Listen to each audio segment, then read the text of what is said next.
say, really nice.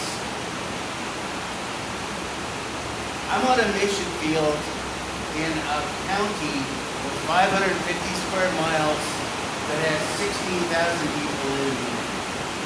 It's the poorest one in the country, and it's the most drug abused one in the country. So it's nice coming back here just to know that life can be normal. You guys know what I mean? I mean, Wait, before you get that, so we can, all right. we'll hear you, but that way you don't have to feel like you have to yell the rest of All the right.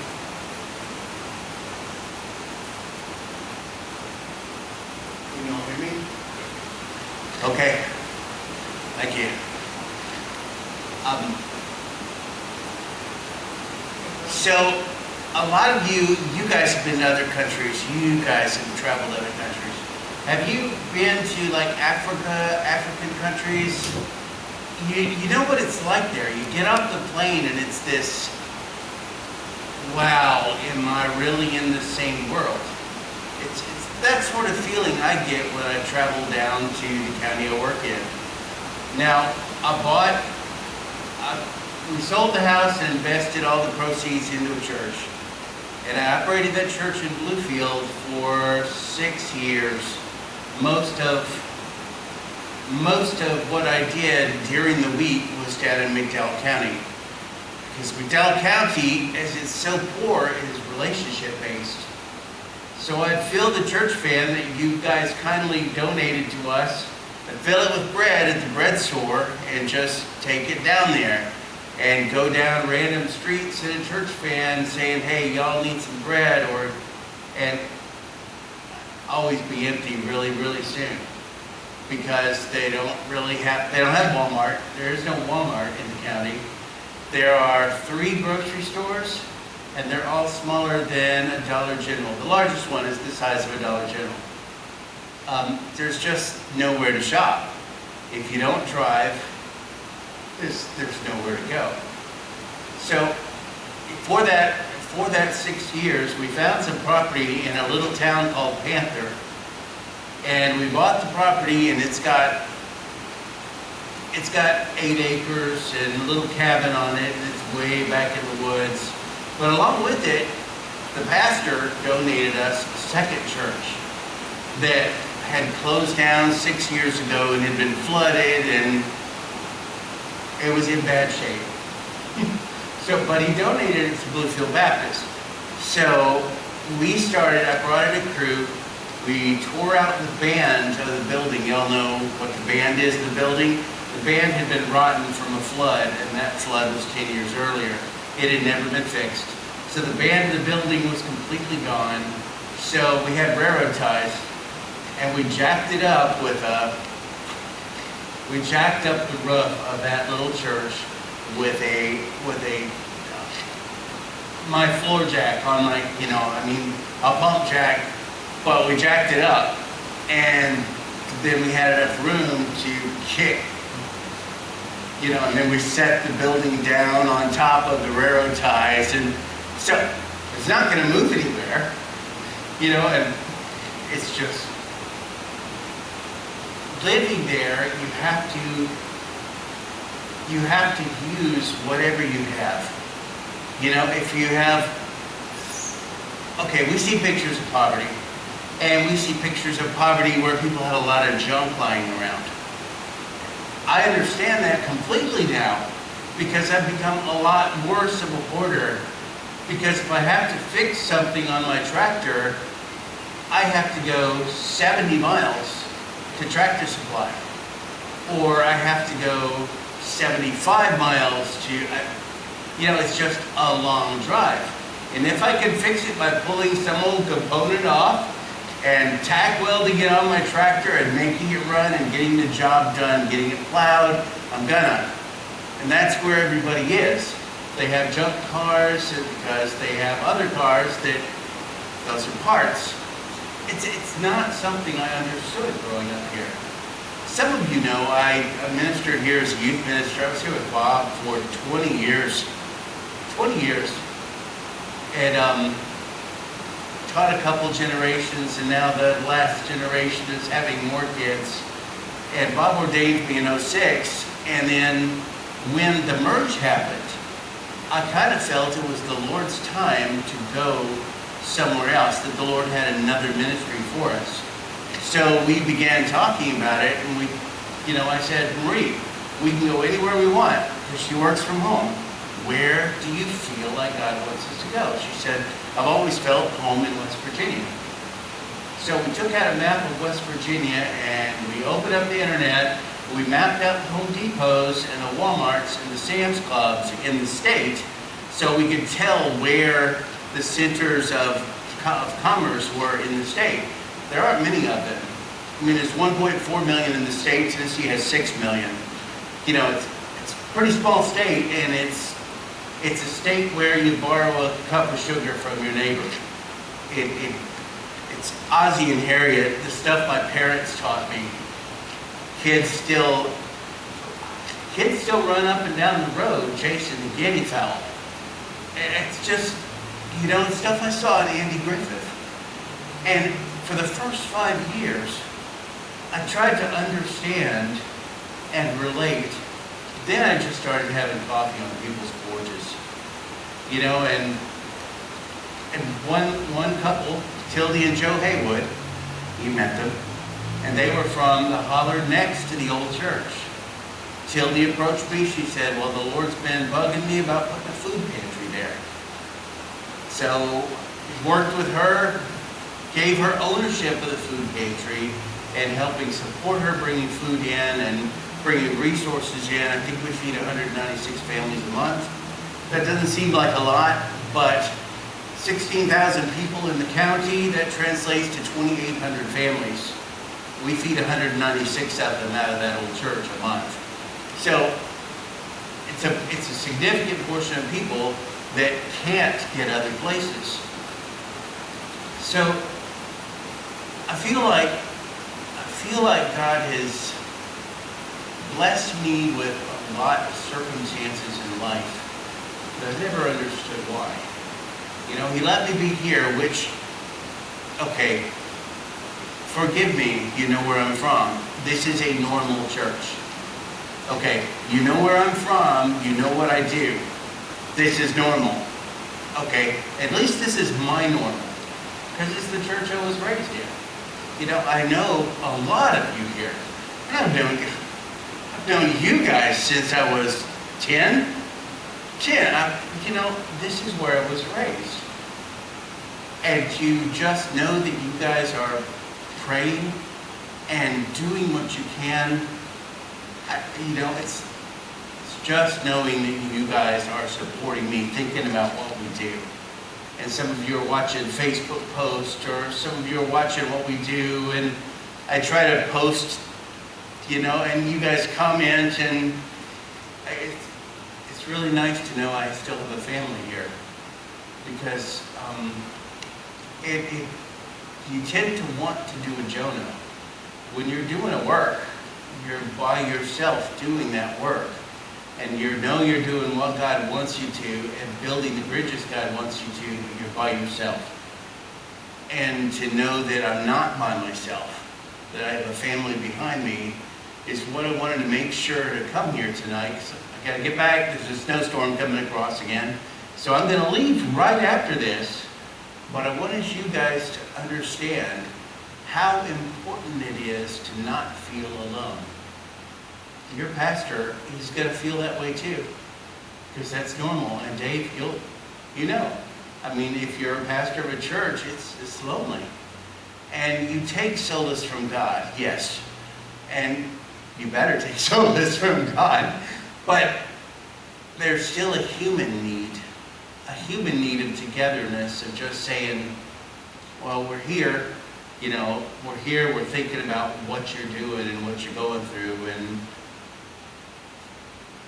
yeah, this is the only place I've ever ministered where the expression, Lord willing and the creek don't rise, is actually literal. Yeah, last week, Tildy's daughter had COVID and was bad, couldn't get supplies and couldn't get into her holler because the creek had risen at the front of it and there was no bridge. So had to take four-wheelers up over the mountain to get back to her, and it's just a different world. You guys have been there, you know, I mean, it's beautiful. In the winter it's harsh, but it's a different world. I love it. I love doing God's work there, and I love having my family here part of it. Thank you, Brother Darrell. If I have questions, if they might. Please. Any questions about it? You're gonna, are you gonna try and drive back? Oh yeah, it's only 6 hours. Well, only it's relative. It's 6 hours, and it's just rain. If I wait until tomorrow morning, it turns to snow at about 5 a.m. on the last quarter of the trip. So if I make it there by 1:30, it'll rain. It'll be rain and about 39 degrees, so it shouldn't hit like ice.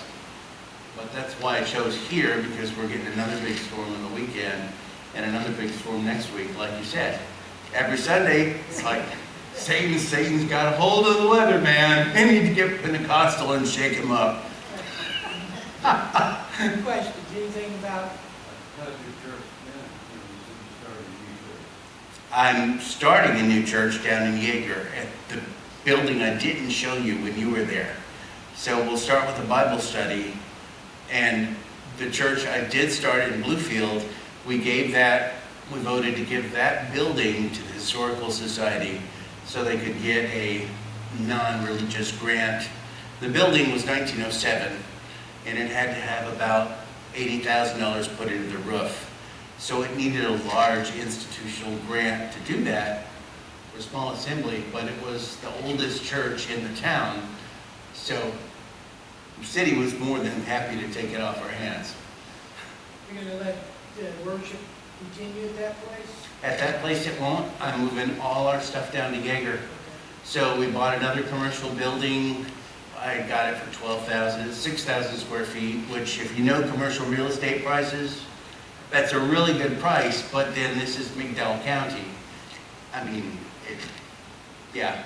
So it was an old skating rink, so we're putting in a coding school for medical coding. Marie has been doing that for 9 years. So we want to teach them to work from home and how to do that and give them some hope. You know, we've got the food bank going. We want to give them some hope with what we do and try to build revitalization in the community. But so I'm pursuing grants, and I don't know if you know, some of you do, I'm almost done with my MBA.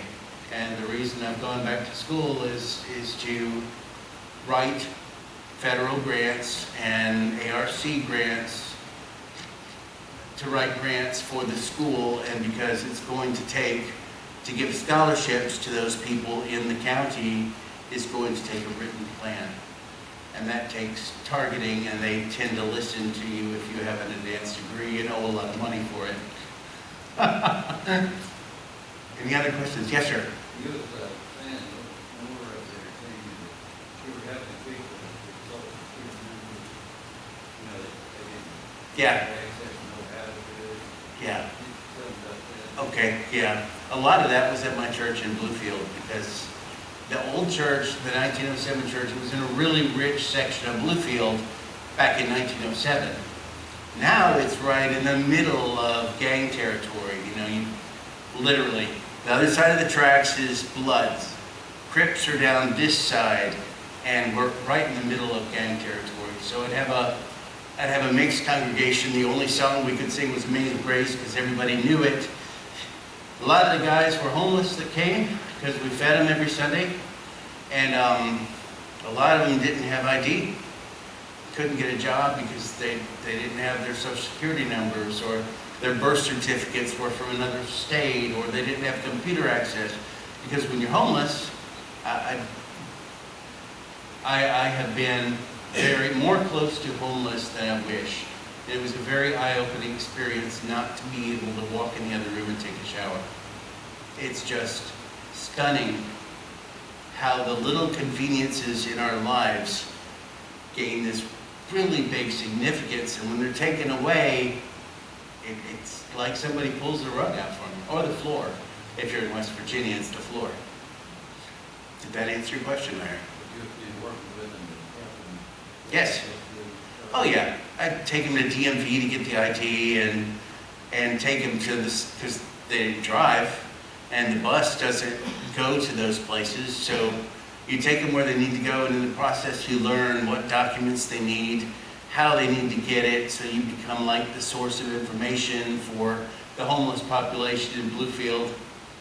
But that was my Sunday congregation, and I'm still in touch with them, even though the church building's closed down there and we're moving to Yeager. How far is that away from? Yeager is the next county, and it's 70 miles from Bluefield, and they're mountain miles, so it takes me an hour and a half to 2 hours. So different situation, all, Yeah, the only way to access those miles is a 2-lane road, which you guys were on.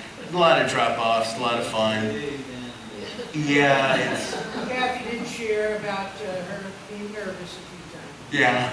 I imagine Larry I'll wasn't. tell you what I shared with you, and I don't, you know, I knew about West Virginia, I've got enough reading notes, and I really didn't want to come, I'll be honest with you, I was a little, I'm glad you did. but when I was here, and I told Larry, we got there, and then, we're going back next Saturday, that's okay, God, I didn't want to come so then your city would be fun. But I would have to say, I was so blessed by coming, it touched me. And it made me, because here I am sitting in America, and I think everybody's got access to water and plumbing and Yeah. anything all you gotta do is work for it. But that's not the case No. anymore. Of those 2,600 families, 1,500 of them straight pipe into the streams because they can't afford to run sewer systems. About 1,000 of them haul water. But I was really humbled by that, because I thought, make up, you know. Yeah.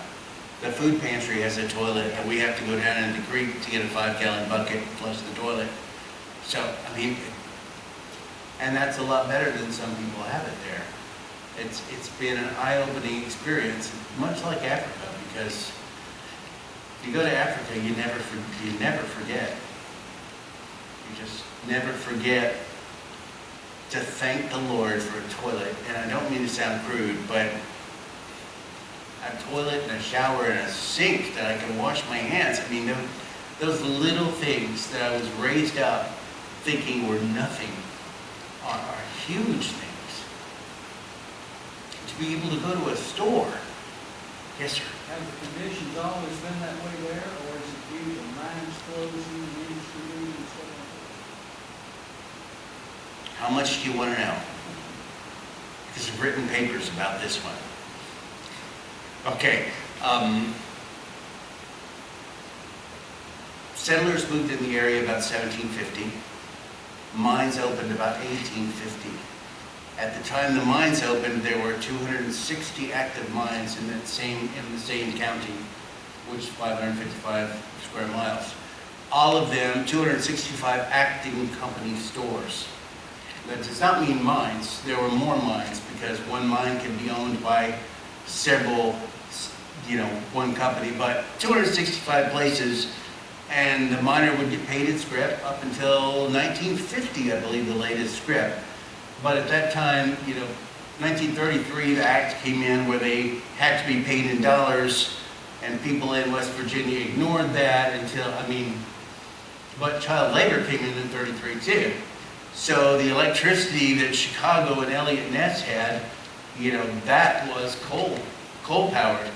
And the largest coal producing county is McDowell. So the children were in the 24-inch seams, scooping out coal with a pick to light Elliott Ness in Chicago. That just leaves a mark on you. And they were deferred from war because they were in the mines. Although now the government has dropped black lung benefits, the miners, I've spoken to them, I always talk to the miners that get off work and are still working there, and they say, yeah, we're going to get black lung, but how else do we feed our kids? It's just a matter of time. But Black Lung gives them dollar for dollar. If they get $500 from Black Lung, their Social Security of $750 is reduced by that $500. That happened this century. Before, it was a good benefit that you got for actually being a former minor. If you can call it good, at least you got some money to take care of your family. So, did I answer your question? A little bit? I mean, yes, it's from the mines, but it's more from the society that grew up in the rest of the world and the resources that the mine area could only provide.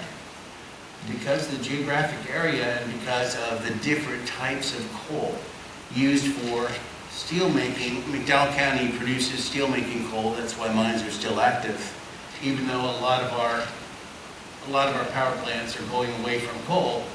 You know, steel is still produced by McDowell County coal because it's hot. It's hotter than normal coal because that's the way God made it. That's the easiest way to say it. Because I'm not a fancy scientist. I just know that God is God, and He put me there to help these guys. And one of my jobs, my father, before he passed, he came over to West Virginia, and he was like, he went with me down to McDowell, and he said, well, Eric, you're the only voice that any of these guys could ever have. Yeah, I don't see any of my friends in McDowell County getting in the car and driving over and driving back and having the resources or being able to stand up and talk to people. I mean, just not the way it is. But we sit out on their porches and talk to the chickens. So, yes, sir.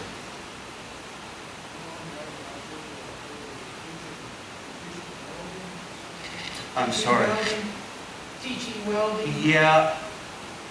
Yes. For about a year and a half, while we had the church active, we operated a factory in fabrication. I was the operations manager, and I found a Christian engineer, and we were bringing people in from the street and teaching them to weld. And that, we're going to take that down to McDowell with us, and with that engineer, focus mainly on wood, because wood is a lot easier to deal with the resources and a little less dangerous than steel. But yeah, we taught welding, and Jared, our lead welder, is going in, he's going to MEPS tomorrow. So he's going to the Marine Corps. So, I mean, that makes me happy, because he was a drug dealer in elementary school and middle school. And yeah, okay, when you're really, really poor, you don't have enough money for food, and your parents don't make enough money. What do? Your parents trade off the money for food stamps, because that's very prevalent. I mean, it even happens here. I mean, I knew some people in my ministry here that would take a $350 food stamp card and trade it 2 for 1. So they'd get $160 that they could then shoot up their nose, or, you know, get an 8-ball of Coke or whatever they do, but it wasn't getting food for the kids. So when the kids are left on their own, they either go to the food pantry or find someone and ask them we're hungry, or they do what they have to do to eat. You know, I can't fault the kids. If the parents are, I tend to look to the parents. I try to help the kids through the parents, though. Trying to teach the parents that there are other ways. That's why we want to start the school. Because it's, a lot of times it's not the ladies. The ladies are just putting up with good-for-nothing men. So, you know, that's the way it is in the country, and that's the way it is with my wife and I. She's just putting up with me. Any more questions, Dave? Did I answer? Oh, tons. Tons. It is not sustainable logging industry. There's no forest deforestation program. They're just large swaths of land owned by logging companies, and they won't own the land, the logging companies will own the timber rights, or the below-the-ground rights, which gives them access to go in there and mine coal or destroy your property and your house, or anything under the ground that they want to get. And West Virginia was founded that way by Constitution, because the Constitution for West Virginia was written about 1870, about the time the mines opened.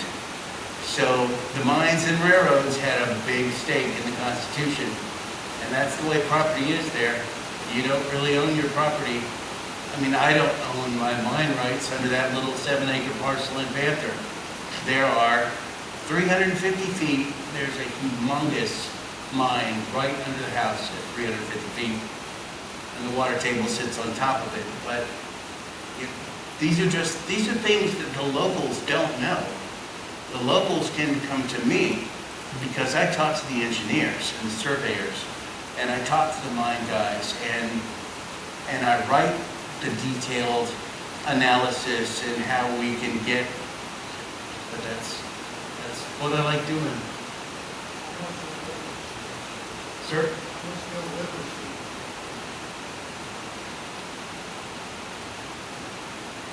Joe Haywood has an 8th grade education. He couldn't do any of the math for algebra, and his teacher wouldn't teach him, so he dropped out in 8th grade. And he, with his wife, runs a food pantry. She has a high school education. When we bought the old roller rink, an older lady named Martha, she brought her grandson down. Her grandson is undiagnosed autistic, and he doesn't read. He says he'd like to, and he will. He'll teach him. AJ's a good kid, but I didn't notice he was autistic until my wife came down and met AJ. And from our son, Earl, my wife was like, yeah, he's not making eye contact. She named all these, because autism is hard to spot. It's difficult to spot. And most people that are not educated think it's just, oh, you're a retard. That's what they say.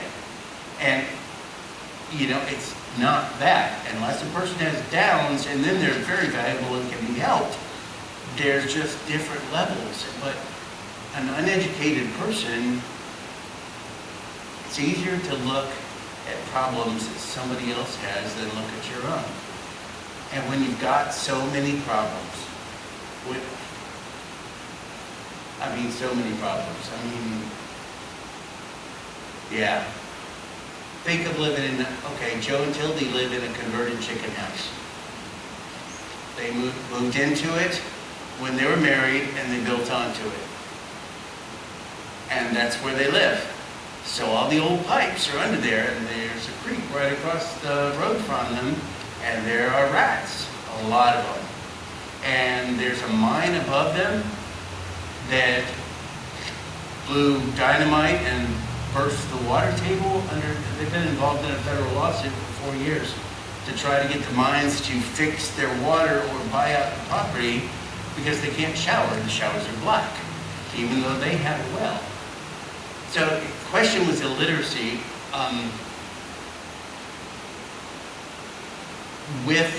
One of the things I'll do is I'll be teaching, I'll be using an English as a second language course and working. That's what I will do. My wife can teach the coding, but I'll teach basic computer skills and and since I've been to 2 of the colleges, there are 2 4-year institutions right next to my house in Bluefield, and I can go talk to them and get them to put extension courses and, but there's no secondary education in the county. Everybody just writes them off. And they're people, and they're wonderful. I don't understand, God doesn't write them off, but I don't understand why people hate on other people. And that's a country expression, you know it. People hating on other people is how they would say it in the country, but that's the way it is. It's fun, supposedly, for us to down somebody else. I want to teach them that hell, just help somebody else. Gives you a lot better feeling in the end. Any other questions? Somebody. Now, you'll get back and say, Oh, no, I'll be fine. It doesn't start snowing until about 3. And it's only a 6-hour drive. It'll be all right. what I'd like for us to do, if you could, is I'd like to gather around Eric, lay hands on him and pray for him. So we can do that. Thank you for taking your time to come here. And we're glad we're able to do what we can. And, we'll ask God to stretch that money as far as it can go. Yes. And we're glad. We know that you use it for what you need. And we have no problems about that. And we're glad. We hope we can have you back again. You can just tell us. better. Well, we need to plan in the summer. Yeah. Then we'll have a summer tornado or something. I don't know. Yeah. Tell him it doesn't get those. Several months or twice. All right, if you can, let's come and here.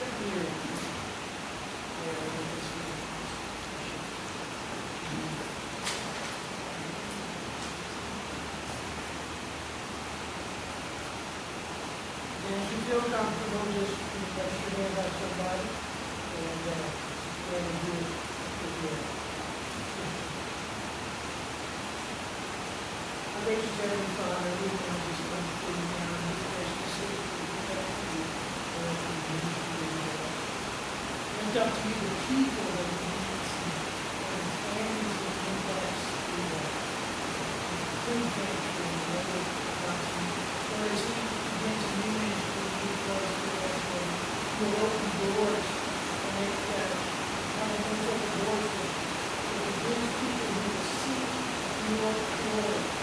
See you there for there, and others love you, know you, worship you. May they come, may they just say, I think we will now, and I've heard of you. And so we ask for you to reveal yourself through your spoken word, about Eric, as he just brings that to those things. Thank you for the calling you placed on his life. Thank you that they answered that call. Thank you for continuing to minister through them because you called them. Until that work is done, Lord, may your power show out, may your power reign, may your power be their power. And they go in the strength of the Holy Spirit. Give them out of your voice to share. Give them wisdom. And Lord, we ask that you remove any obstacles in their way. Just remove them. Get them out of the way and give them a peace in what they're doing, knowing that